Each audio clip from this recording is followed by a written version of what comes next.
Sinon, c'est toujours mieux d'innover. Voilà, on ferme les parenthèses ici. La première partie de notre magazine s'achève sur ce point et on se revoit tout de suite pour parler de la musique en ligne ou les rapports NTIC et industrie musicale. A tout de suite.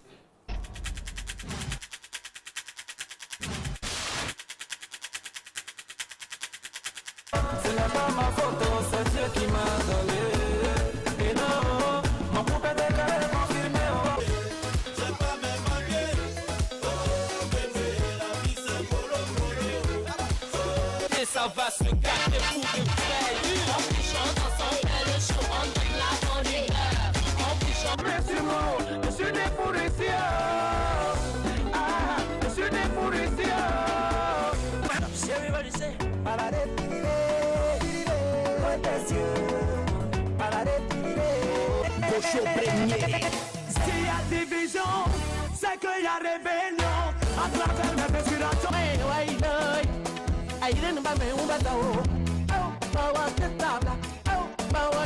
Faut se méfier de la lumière du crépuscule et donne parfois le sentiment d'éclairer tout le jour.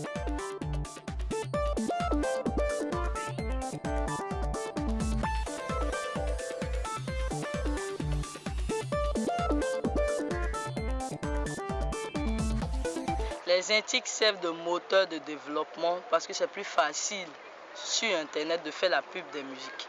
Aujourd'hui, il y a des gens qui ont tendance à pirater des albums, des chansons. Il faut que on essaie de voir ça, de voir le côté négatif. Le côté positif aussi,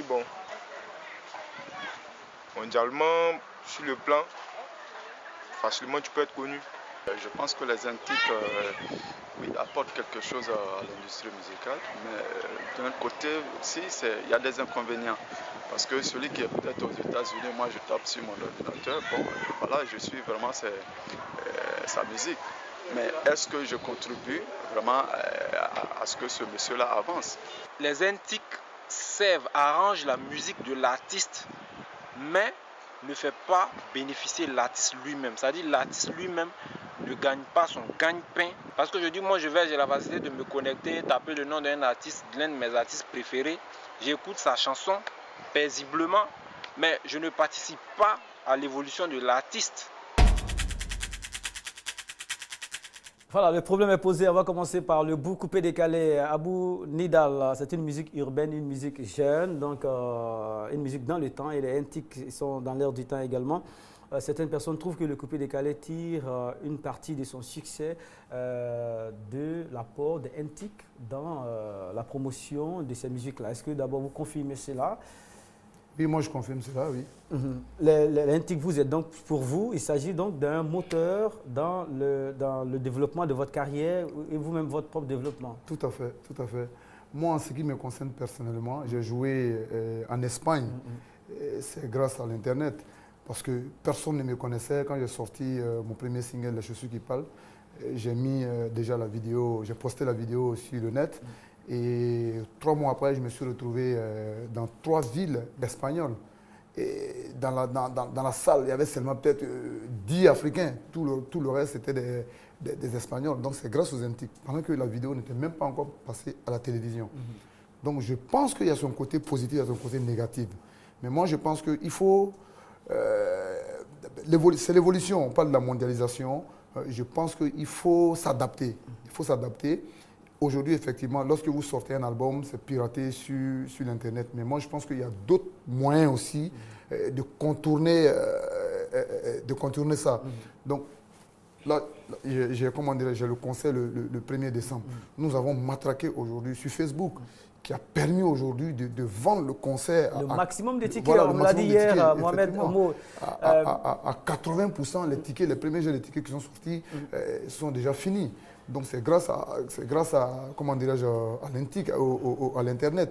Pendant que le spot n'a même pas encore commencé à passer sur les chaînes de télévision. Donc je pense que les antiques, c'est bénéfique pour les artistes. D'accord. Bidefé, voici des détails concernant l'apport des antiques dans l'évolution d'une carrière. Oui, j'ai toujours dit que les antiques ont apporté beaucoup et puis les antiques ont permis quand même de casser le monopole de la télévision et vous le savez très bien. Parce qu'aujourd'hui, des gens, au lieu de faire des spots, la télé préfère peut-être aller sur l'antique. Et puis ça a permis aussi aux acteurs, des chanteurs de couper décalé. Il y en a qui font des efforts pour chercher à chanter, ça je vous dis la vérité. Mais il y en a aussi qui prennent des antiques, ils mettent la boîte à rythme, ils ne font que citer le nom des gens et puis les gens chantent à leur place. Ça, j'en vois beaucoup. On chante à leur place. Vous les appelez des artistes par procuration. Oui, par procuration. C'est-à-dire lui, il ne fait que citer les noms des gens, Pape Nepo, lui de faire, puis il y a un qui chante. Et puis maintenant, Bagnos chante, et puis lui cite les noms des gens. Ça, on en a vu. Ça, c'est grand antique. Mais c'est des jeunes gens que j'ai beaucoup encouragés parce que j'ai vu qu'à un moment donné, la Côte d'Ivoire était en crise ou certainement difficile. Et j'ai vu de ces tout petits, des jeunes gens qui sont quittés de Paris avec un rythme qui est arrivé à la Côte d'Ivoire. Je dis c'est bien. Là-dessus, j'ai tout mon chapeau. Mais l'antique apporte beaucoup à la Côte d'Ivoire. 2 minutes. On va du côté des États-Unis retrouver M. Yao. Si tout se passe bien, il devra être en ligne en tout cas. M. Yao, vous êtes là? Oui, bonjour. Bonjour, M. Mohamed. Bonjour, ça va bien? Oui, ça va, on ne se plaint pas, ça va. D'accord. Alors, les rapports antiques, industrie musicale, nous, on traite des cas de l'Afrique. Aux États-Unis, là-bas, est-ce qu'on se plaint des antiques aussi bien qu'ici en Afrique, par exemple, par rapport à l'industrie musicale? Bon, par rapport à l'industrie musicale, les antiques, ici aux États-Unis, c'est un grand avantage parce que ça permet de faire la promotion de la culture américaine si facilement. Aujourd'hui, ici, avec les nouvelles technologies, bon, on n'a pas besoin de tout regarder la télé et ça permet aussi de faire la publicité des artistes américains très facilement, sans aucun problème. Et je pense que le problème en Afrique, c'est que nous ne sommes pas encore au niveau des pays européens. Parce que ici, par exemple, lorsque vous écoutez peut-être une musique sur votre téléphone portable, automatiquement l'artiste reçoit comment on appelle ça, il reçoit un revenu. Il est déjà payé. Dès que vous visitez je vous donne un exemple. Sur les nouvelles, comment on appelle ça, sur les nouveaux téléphones de 4G, il y a un logiciel qu'on appelle Play Store. Play Store, et à travers Play Store, vous achetez tout ce que vous devez écouter. Voilà. Avec Play Store, il suffit de taper le nom de l'artiste, vous allez voir toute sa musique et ça coûte environ $1, $2. Et bizarrement, il y a de la musique ivoirienne dessus. La dernière fois, j'ai eu à écouter quelques musiques de Serge Benoît. Bon, je ne sais pas comment ça se retrouve là. Voilà. Je me demande, est-ce qu'il arrive à percevoir quelque chose par retour. D'accord, ça c'est un autre débat. Merci beaucoup. D'accord, donc dans les pays développés, on s'en plaint moins parce qu'il y a une organisation qui est mise en place. Et je pense que c'est à ça qu'on doit aboutir ici, au lieu de tirer à boulet rouge sur les antiques. Et tout ce qu'il y a dans les pays développés aujourd'hui se retrouve ici. Internet, les computers, les smartphones, il y en a un peu partout. Les plus chers se retrouvent ici. Alors, il faut que les autorités ou encore tous ceux qui ont à charge ce domaine-là commencent à se pencher sur ça, en lieu et place de faire des chaînes de distribution de CD physiques, par exemple, de support physique. Alors, nous allons entendre tout à l'heure, on va prendre M. Pape Nepo, M. Noama Innocent. Innocent, bonjour. Bonjour, Ahmed. Voilà, vous croyez que antique et industrie musicale, chacun a pour son compte ou est-ce qu'une entité phagocyte l'autre entité? Ok, parce que les antiques aujourd'hui, quand on voit les antiques par rapport à la musique d'aujourd'hui, les antiques sont vraiment d'un ton favorable. Parce que s'il n'y a pas les antiques aujourd'hui, on ne pourra pas avoir beaucoup de choses. Donc, vraiment, les NTIC sont favorables à la musique aujourd'hui. Mais certains artistes s'en plaignent. Ici en Afrique, c'est un grand véhicule, un grand espace sur lequel on a accès à des œuvres de l'esprit, mais gratuitement. Oui, mais c'est vrai, c'est gratuit. Mais le créateur... Vous voulez qu'on fasse... D'accord. La question est, vous voulez qu'on fasse quoi? Mais qu'on s'arrange à ce que ce soit payant et que l'artiste puisse percevoir quelque chose, parce que ça s'est fait déjà ailleurs. Alors, Pape Niepo, aux États-Unis, donc dans les pays développés, il n'y a pas de problème. Monsieur Yao nous l'a dit. Ici, il y a quelques problèmes parce qu'on commence à avoir quelques sites de téléchargement, je vais dire, à condition que vous payez. Ça va commencer très bientôt. Mais aujourd'hui, quand même, on a accès à la musique gratuitement sur Internet. Alors, qu'est-ce qu'il faut faire? Faut-il tirer à boulet rouge sur les NTIC ou est-ce qu'il faut chercher à contourner ou encore à travailler de sorte que l'artiste puisse quand même avoir quelque chose? Ouais, comme je pense, hein, l'essentiel, c'est que l'artiste puisse vivre de son art. Parce que les autres ne sont que des petits décors aux alentours. NTIC en question, pour moi, ce n'est pas mauvais. En fait, NTIC, c'est plus NTIC, c'est devenu TIC même, puisque ce n'est plus la nouvelle technologie, ça existe il y a longtemps. Doit être je dirais quoi, un apport pour participer à ce qu'on appelle alors la tranquillité même de l'artiste en question. Mais c'est de savoir s'organiser et puis l'utilisation aussi de ça. En Afrique, aujourd'hui, les artistes, je crois qu'ils ne cernent pas beaucoup de choses. Un artiste, c'est d'abord un intellectuel. Hein. C'est quelqu'un qui doit savoir s'en servir. Et quand tu es un artiste, tu dois être dans le temps parce que tu es un créateur. Donc, tout ce qui vient à un moment bien donné, tu dois t'imprégner. C'est pour ça qu'on doit toujours être en train de chercher, de bosser, de nous développer. Contourner ça, c'est comme aller un peu contre l'évolution. Mais comment faire alors une jonction avec ça pour que ça puisse permettre à l'artiste de vivre tranquille? Voici où se situe en fait le problème. Voilà, donc il faut permettre aux artistes de se cultiver aussi dans ce sens. Parce que quand tu maîtrises, tu vas te rendre compte que ça va te rapporter des choses qui, d'emblée, que tu n'avais pas. Mais c'est seulement un petit boulot là, comment on appelle, au niveau de notre... Excuse-moi. D'accord, mais je veux dire, l'artiste, en tant qu'acteur, est-ce qu'on doit lui demander l'assainissement du cadre et tout ça, l'administration?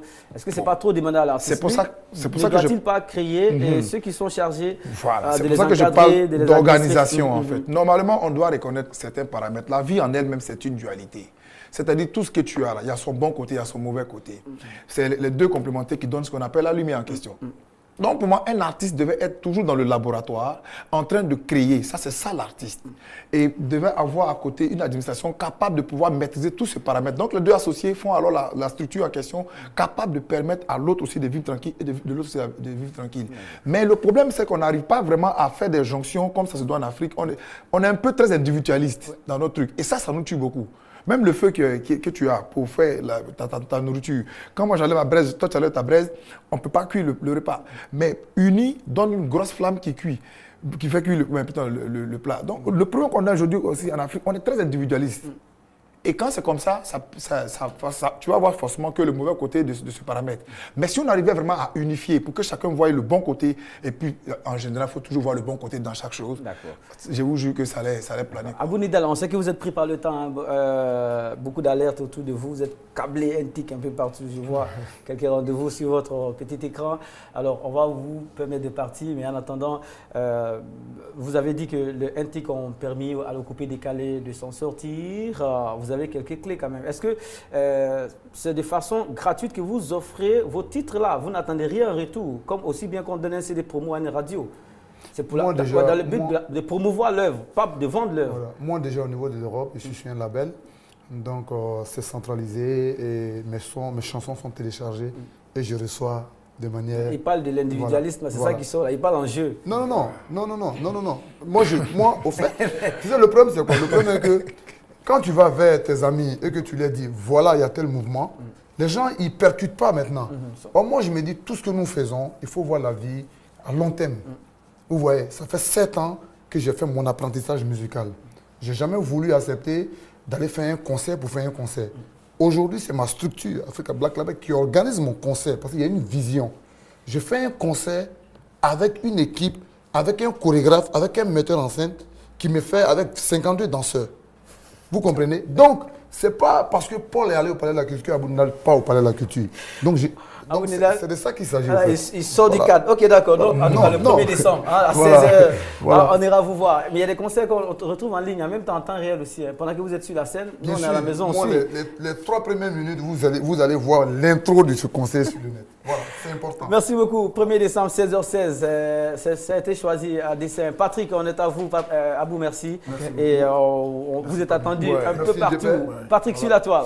Ok, Mohamed, sur la toile, ça discute très fort aussi. Il faut dire que déjà, Franck, Mehmet, Incho et Amesson Deto partagent le même avis parce qu'ils trouvent carrément que c'est un facteur de développement pour l'industrie musicale. Tandis que Jacques Bacouan et Jean Brou coupent la part en deux tout simplement en expliquant ceci.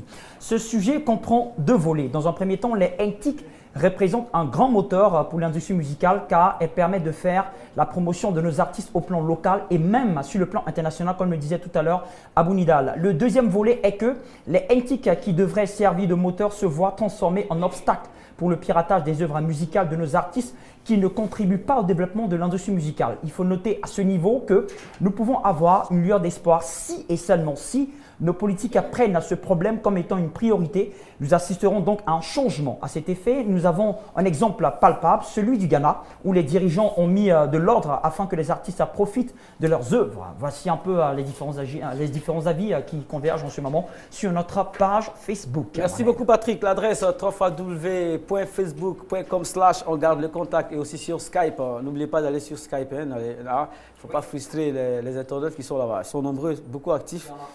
On les voit pointer du nez ici, là. Hein. Certains visages même se présentent. Alors, focus sur l'industrie musicale, côte à côte, le marché physique et le marché numérique. Nous avons interrogé un acteur du MIDEM, le marché international du disque et de l'édition musicale. Voici ce qu'il en dit. Alors l'industrie musicale en ce moment, on va éviter tous les poncifs du genre sur la crise, etc., etc. Je crois que tout le monde est au courant des problèmes qu'on vit depuis à peu près une dizaine d'années.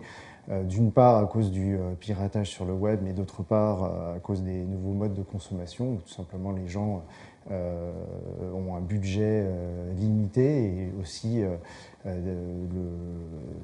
dépensent dans d'autres biens culturels, notamment la téléphonie, les jeux vidéo, etc. etc.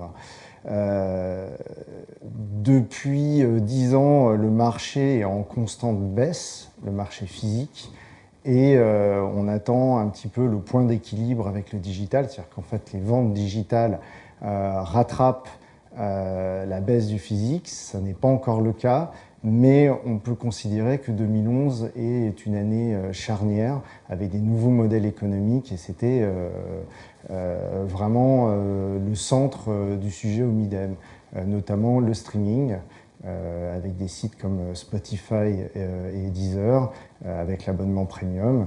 C'est l'accès au streaming illimité, en haute qualité, sur téléphonie mobile.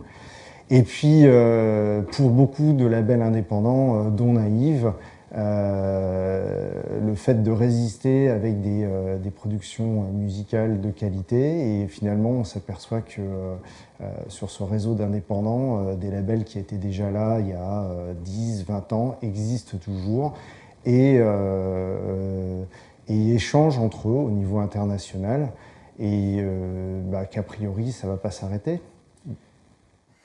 Le choc est clair, hein. Le marché numérique a fait chuter le marché des supports physiques. Patrick, réaction Skype. Exact, réaction sur Skype. Voici un monsieur depuis le Burkina Faso qui va justement ouvrir demain un séminaire de formation avec des chefs d'entreprise burkinabés qui aussi donnent son avis sur le sujet. Il nous dit « Aujourd'hui, quelles que soient les conséquences négatives que présentent les NTIC, il reste le meilleur moyen pour se faire connaître ou se bâtir une image de marque. Un artiste de nos jours qui n'a pas ses vidéos sur Internet ne peut pas viser l'international ou même toucher cette jeunesse d'aujourd'hui. C'est vrai qu'il y a la piraterie, mais il faut peser, voir qu'est-ce que je gagne en postant mes chansons ou vidéos. Nous, on a invité des artistes ici au Burkina qui se sont pris des millions, mais tout est parti à partir d'Internet. Internet, voilà. C'est le seul moyen, quel que soit le continent où l'on se trouve. Ouais, et surtout accessible hein, par téléphone, smartphone et aussi même à bord des véhicules aujourd'hui, on a des supports, des points d'accès ou des terminaux qui peuvent vous permettre d'être en connexion avec le monde entier. Alors, BDFR, proposition, on va commencer par Pape, hein, le doyenat, vous avez le doyenat sur le plateau. Pape Niepo. Bon, en fait, moi je... Vous dites tout concours, tout ce qui doit concourir bien-être de l'artiste, Voilà. mérite attention. Voilà. Et alors, vous proposez quoi alors? Pour moi, ça doit servir de paramètre promotionnel. Parce qu'aujourd'hui, quand même, la promotion coûte tellement les yeux de la tête qu'on se demande comment s'y fait. Et puis, demander aux artistes de revenir à la pratique originelle, c'est-à-dire quoi, d'être toujours sur la scène. Parce que normalement, ce que vous voyez en Occident et autres, dans l'année comme ça, son calendrier est rempli. Hein. Ce mois qui vient, il a au moins 4 à 5 représentations la semaine. Il ne compte même pas sur les ventes. Il ne fait rien vendre. Vente là, c'est juste pour faire promotion. Parce que lui aussi, quand qui est dans Internet, il faut aussi n'a qu'à manger, papa. Partout là, c'est le grain en chaise que tu disais là. Donc, au moins, leur permettre au moins de se nourrir de ça, puisque c'est les réalités qui s'imposent à nous. C'est l'évolution, c'est comme ça on voit. Donc, les artistes doivent revenir, je dis, sur leur scène. Si tu es un peintre, il faut être toujours en contact avec ta peinture. C'est là que tu pourras percevoir la perfection. Si tu es un artiste, guitariste ou bien quoi. Parce qu'aujourd'hui, ces machines font que les studios d'enregistrement sont presque vides pour les artistes. Donc, quand tu es un guitariste, avant, tu avais au moins 5 morceaux, tu sors un petit 50 000 francs par an, ça fait 10 000. Mais aujourd'hui, la boîte arrive, elle te tape tout, donc tu chômes. Et pour que tu puisses manger, qu'est-ce qu'il faut faire? Il faut bien que tu sois en train de jouer. Alors, il faut créer plusieurs scènes où les artistes vont s'exprimer. Et là aussi, ça permettra aux autres de manger un peu, aux artistes d'être en plus dans leur métier et de se développer, tu vois. En tout cas, ça n'empêche que... Mais sinon, ce n'est pas nous qui allons venir dire qu'on doit... Et puis, dans chaque chose, comme je le disais, il y a le bon côté, puis il y a le mauvais côté. Mais apprenons toujours à observer le bon côté pour que ça se démultiplie. En fait. Voilà, il faut se caper, il faut vraiment être capé sur la scène, donner beaucoup de rendez-vous. Je pense que l'Internet contribue à ça. Voilà. Et les TIC sont rentrés dans la musique par les studios, donc commencer à vider les studios des musiciens. Et aujourd'hui, les TIC vont vendre la musique, même vendre des vidéos, vendre des spectacles. Alors si on y prend garde, on va rester là et désœuvrer. Donc les rendez-vous sont très importants. C'est pour ça qu'on salue le retour du Massa, Femmes en scène, des festivals du Zouglou, etc. etc. Et tout ça aussi, la matrice, c'est la stabilité. Il faut qu'on soit stable. Joie de vivre, ce sera le maxi single. Vous prévoyez ça quand? Bientôt, là, ça sort, là. Ça sort. Et puis, bon, je ne peux pas, l'album, c'est synthèse, mais là, pour l'instant, ce massif, je l'appelle Joie de vivre. Comme je disais tout à l'heure, je pense qu'on a aussi une petite maladie chez nous ici. On a tendance à pouvoir penser aux choses qui nous font plus mal. On a tendance à pouvoir se laisser imprégner par les choses qui nous font toujours du mal. Et pourtant, quand il y a une petite scène de joie, regarde, 1er janvier, ça ne dure même pas. Regarde, 24, ça ne dure que quelques semaines. Mais regarde le tout qu'on doit faire pour venir bénéficier de cette joie. Et si on essayait de s'imprégner de ça quotidiennement, mais je crois qu'on vivrait tranquillement. Donc, c'est pour ça que je me suis dit, en tant que canal divin, les thèmes que je dois faire sortir doivent être des thèmes qui permettent aux humains d'être vraiment toujours en pleine ascension vers la grande conscience universelle. Quand on entend joie de vivre, c'est vraiment pour vous permettre, parce que tu ne peux pas vraiment approcher Dieu si tu n'es pas dans le bonheur. Lui, Gompa est ça. Donc, un thème comme joie de vivre, c'est vraiment de nous permettre de nous approcher de notre divinité intérieure. Voilà. C'est comme quelqu'un le disait, la vie, c'est comme un miroir. Lorsque vous souriez, le reflet, c'est le sourire. Lorsque vous pleurez, ce sont les pleurs. En tout cas, joie de vivre très bientôt. Maxi single synthèse, c'est le nouvel album Pape Niepo. Et encore une fois avec vous, on est d'accord, parce qu'on n'a rien bâti de grand en s'appuyant sur ses défauts, encore moins sur ses malheurs. BDFR, proposition. Bon, mais ce que je propose, c'est que l'INTIC nous apporte beaucoup. Donc il faut faire avec, il faut composer avec. Maintenant, il faut qu'on réfléchisse, il faut que les gouvernants mettent des garde-fous, ça c'est un. Et puis chaque artiste peut créer son site, tu as ton site, celui qui crée sur ton site, ça te fait, tu gagnes de l'argent là-dessus. Donc c'est très important. Donc on doit plutôt chercher à rentabiliser cela que de chercher à combattre, parce que ça nous aide beaucoup, énormément. Maintenant, il faut composer avec, et les gouvernants doivent mettre des garde-fous autour pour qu'on opère à l'intérieur. Ça c'est très important. D'accord. En tout cas, et aussi, vous aussi, cette semaine-là, vous avez beaucoup d'actualités. Sur Internet, moi c'est sur Internet que j'ai vu. Donc, Ah bon, ben, tu vois encore, les NTIC encore arrivent encore. Les NTIC disent que le samedi, je suis à Dabou. Sans même parler de ça à la télé, tout le monde sait que le samedi, je suis à Dabou. Dans un coin là de mon petit... Charlie Parker, Dabou Village. Dabou Village, j'y pense bien. En tout cas, ça fait beaucoup de bruit. Merci beaucoup. Patrick Ndiakan, voilà, les internautes ont été nombreux en tout cas à réagir et on peut donner une ou deux réactions pour être reconnaissant de cet attachement en tout cas, à ce magazine. Déjà, merci encore à Herman Kwasi Cash et surtout à Franck Mehmet Incho qui a été vraiment très long dans son analyse. Il fallait donner l'essentiel. Nous avons Young Ake qui nous dit « Les NTIC sont un moteur à l'industrie musicale. Il revient aux artistes de s'y former, de s'organiser afin qu'ils trouvent leur compte. » Il pense qu'il faut faire preuve de solidarité pour profiter véritablement des revenus financiers que peut procurer les NTIC sur leurs œuvres musicales. Merci beaucoup. On a été très heureux d'être en votre compagnie pour ce numéro de On garde les contacts, mise en onde et réalisé par Fatou Koulibaly. Pape Niepo, vous voulez? Ah oui, non, je veux dire, j'invite massivement les gens ce vendredi 29 là. Il y a un rabattage que je joue. C'est au Sénac. Avec vous. Ah, on n'a pas fini les surprises. Merci beaucoup. En tout cas, Fatou a réalisé le tout. Les caméras étaient tenues par trois as des images. Bonfils, Crépin et en face de moi, Ange, si je ne me trompe. Patricia, merci beaucoup. Et aussi, l'on salue Hassan Koukou qui, lui, a géré la fluidité sur ce plateau. Demain, nous avons rendez-vous parce que Eva Mané est en congé. On va reconduire les sujets qu'elle vous propose et on sera là avec tous ses chroniqueurs et aussi avec sa façon de mener les choses. Notre signature, vous la connaissez dans la vie. Lorsque tout vous manque ou lorsque vous avez tout et que c'est la route qui vous manque, n'attendez personne, tracez-la vous-même. Au revoir et demain 13h15.